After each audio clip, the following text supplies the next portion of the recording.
All right, so we're diving deep today into, well, a whole bunch of Tesla stuff. Yeah, a lot to cover. There's just been so much happening lately. I mean, we've got news about the cars themselves, some changes to how they're actually making them, of course. FSD is always a hot topic. Always. And then even some pretty wild stuff about what Tesla might be up to in the future. Yeah, I mean, looking at the articles you've pulled together, it really is kind of all over the place, but in a good way, you know? Yeah. It paints a pretty fascinating picture of where they're focusing their energy. Exactly. So our goal today, as always, is to cut through the noise and give you a clear sense of what's actually important in all of this, what's worth paying attention to. Sounds good. So kicking things off, let's talk about how Tesla's handling security, specifically with Sentry Mode. Okay. Now they're activating Sentry Mode in service centers and showrooms, even when the cars aren't owned by customers yet. Interesting. Yeah, that's a proactive move for sure. I mean, using the tech they already have to basically extend their security net even further. Right, almost like they're saying, don't even think about messing with our cars. Yeah, exactly. I wonder if I'll start seeing other car companies do this too. Maybe. But get this, Sentry Mode's about to get a lot more. Well, loud. Oh, how so? It's going to start playing music at full blast when it's triggered. Whoa, really? Like as a deterrent? Yep. Instead of just flashing lights, imagine someone trying to break into a Tesla and suddenly they're getting blasted with music. Wow, that's definitely a choice. Right. I'm curious to see how effective it actually is. I mean, will it really stop a determined vandal, or will they just start carrying earplugs? Good point. Okay, moving on to something a bit more practical. Tesla is introducing smart tire sensors. Ah, now those are interesting. What kind of benefits do you think those will bring to drivers? Well, I think it goes way beyond just telling you if your tire pressure is low. These sensors could give us constant data on tire temperature, how the tread's wearing down, even what the road surface is like, and that's all valuable information. Yep. Think about it. You could get proactive alerts before you have a flat tire, like, hey, your right rear tire's getting a bit too hot, maybe pull over and check it out.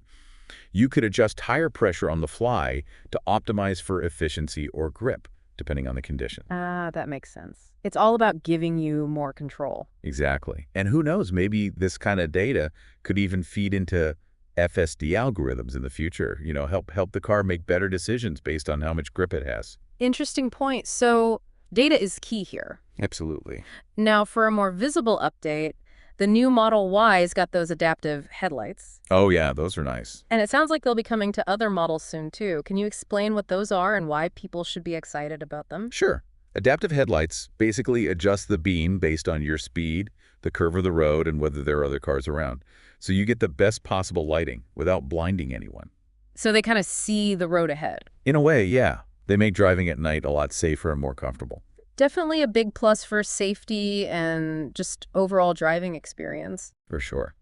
Now, on the topic of convenience, let's not forget about those hands-free frunk and trunk features. Oh, yes, those are handy. It's one of those things that you don't realize how much you need it until you have it. How do you actually set those up, though?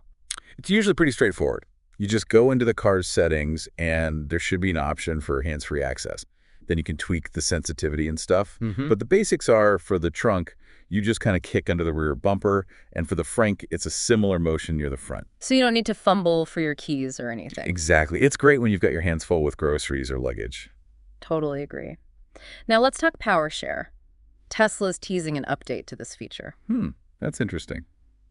I'm curious to see what they've changed. Can you remind us what power share is all about and why this update is worth paying attention to? Sure.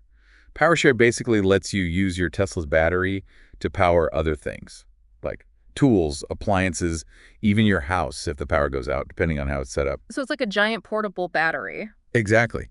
And an update could mean a bunch of things. Maybe they've boosted the power output, improved the efficiency, or made it compatible with more devices. So it's all about expanding the ways you can use your Tesla beyond just driving. Right. It becomes more like a central part of your energy ecosystem. Okay, let's move on to something that's essential for any car.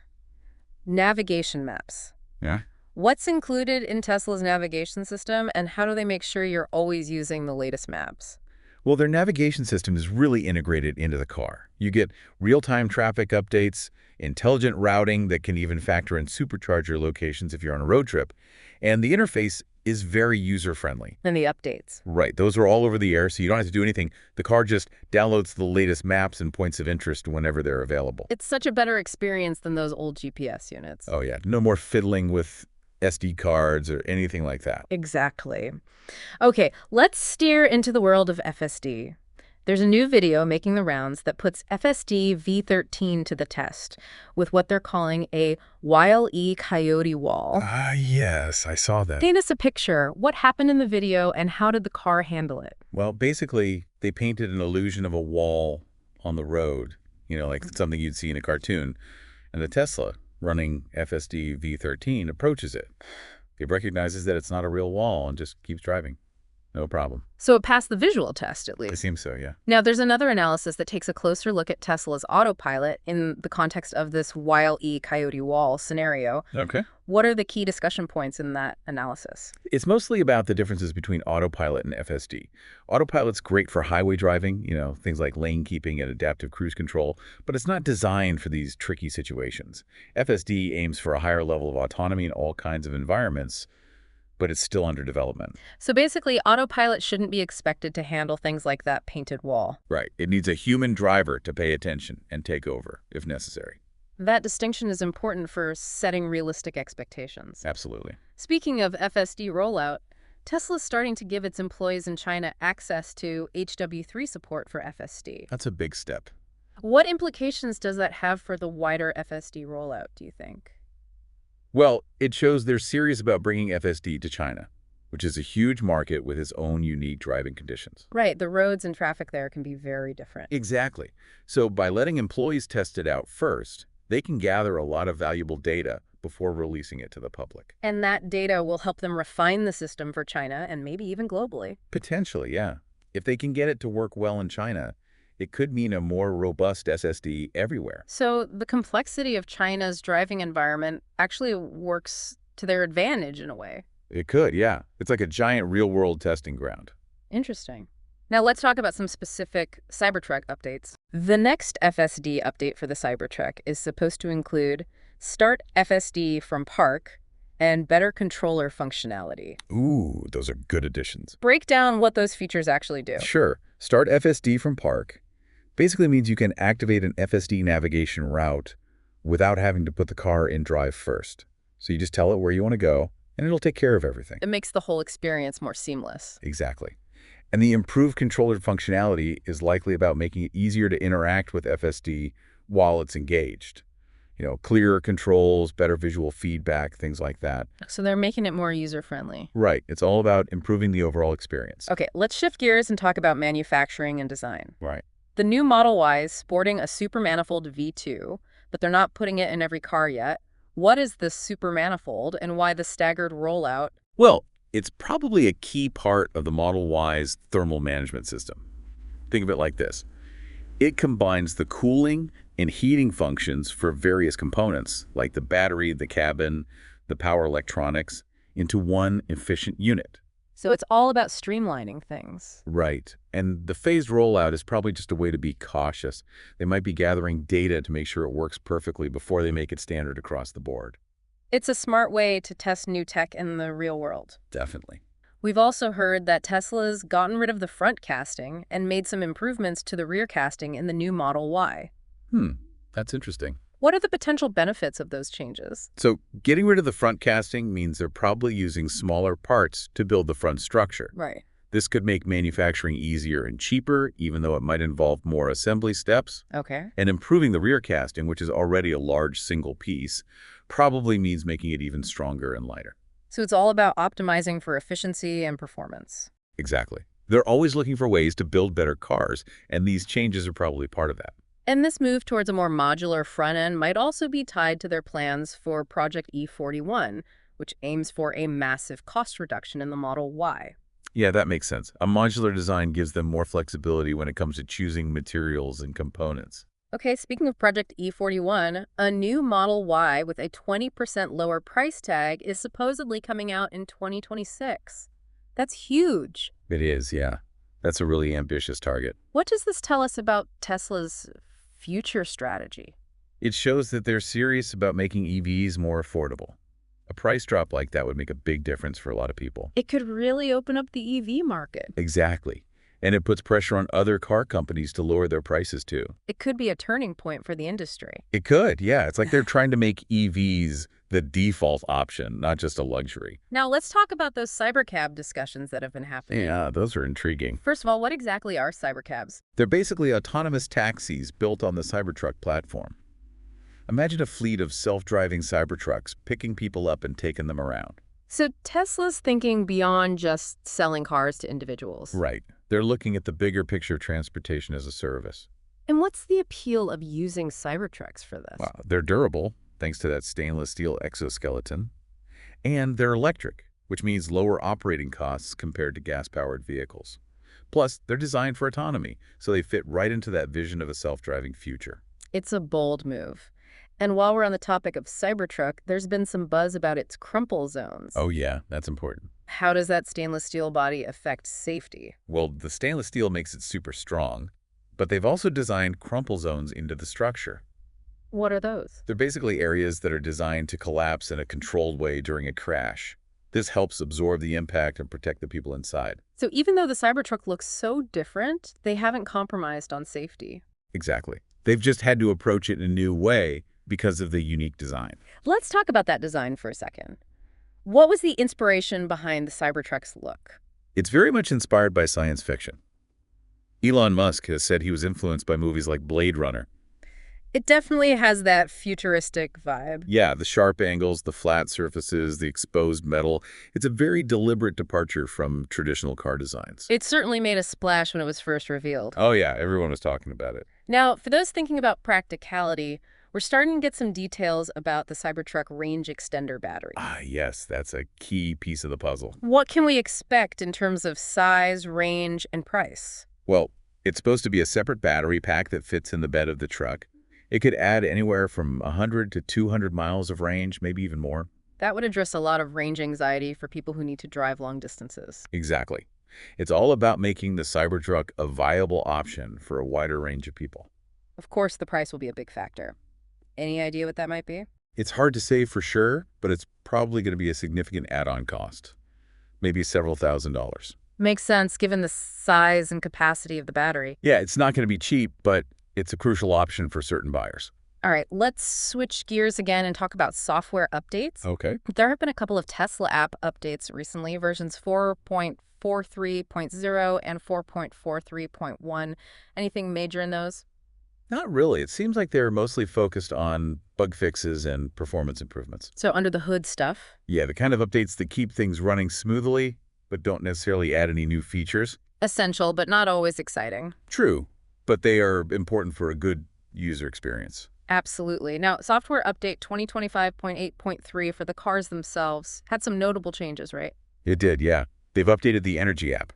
How so? Well, it now has a reset function so you can track your energy consumption over different periods. And there's a distance filter so you can see how much energy you're using on specific trips. So it's giving you more control and insights into your driving habits. Exactly. It's all about helping you get the most out of your Tesla's battery. Okay, let's move on to some broader company news.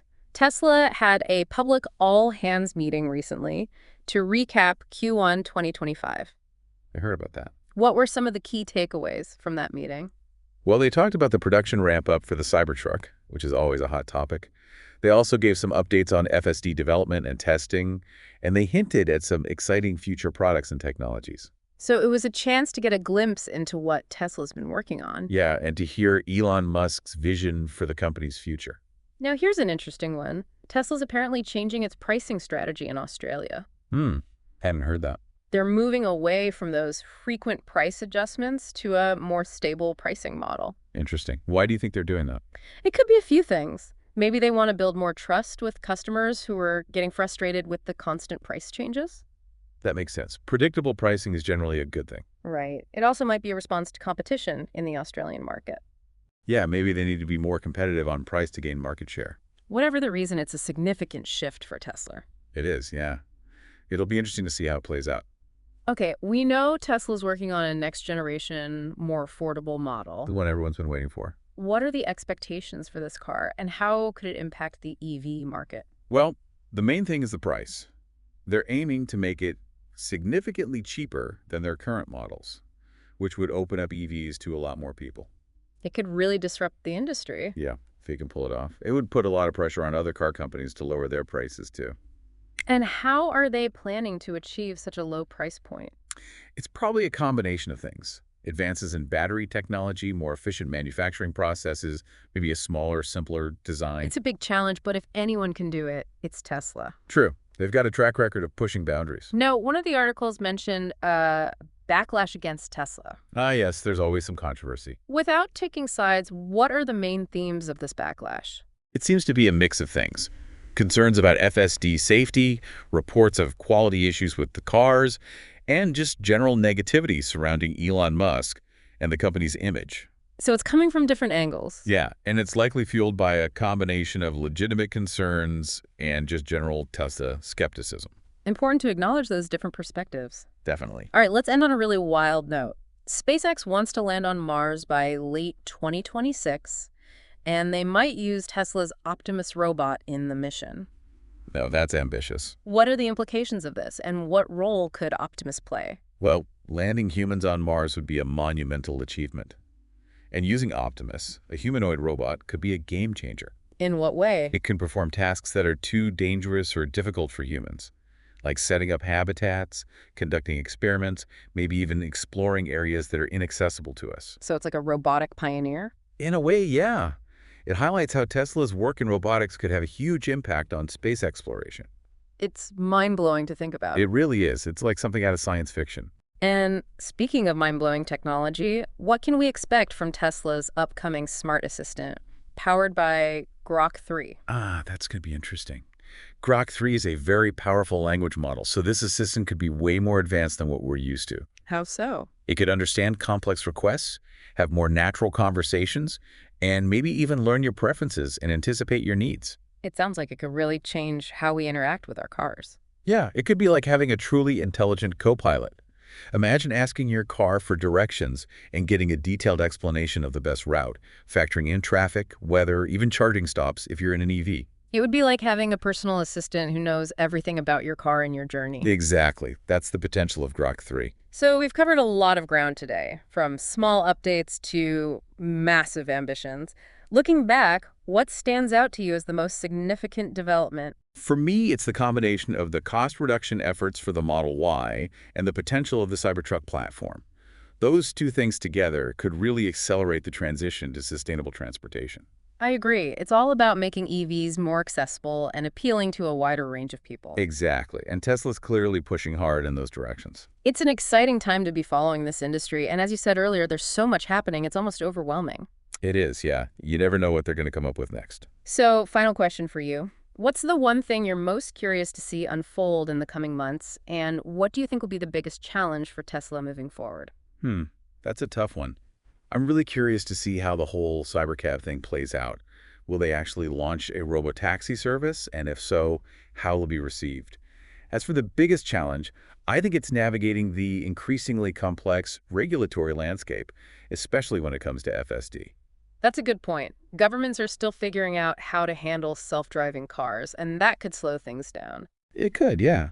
But Tesla's never been afraid to push the boundaries, so it'll be interesting to watch how they tackle these challenges. All right, well, on that note, thanks for joining me for this deep dive into the world of Tesla. It's always a wild ride. You're welcome. Always a pleasure. And for those listening, be sure to check back soon for more updates. Things are moving fast, and you won't want to miss a thing. Until next time. Until next time.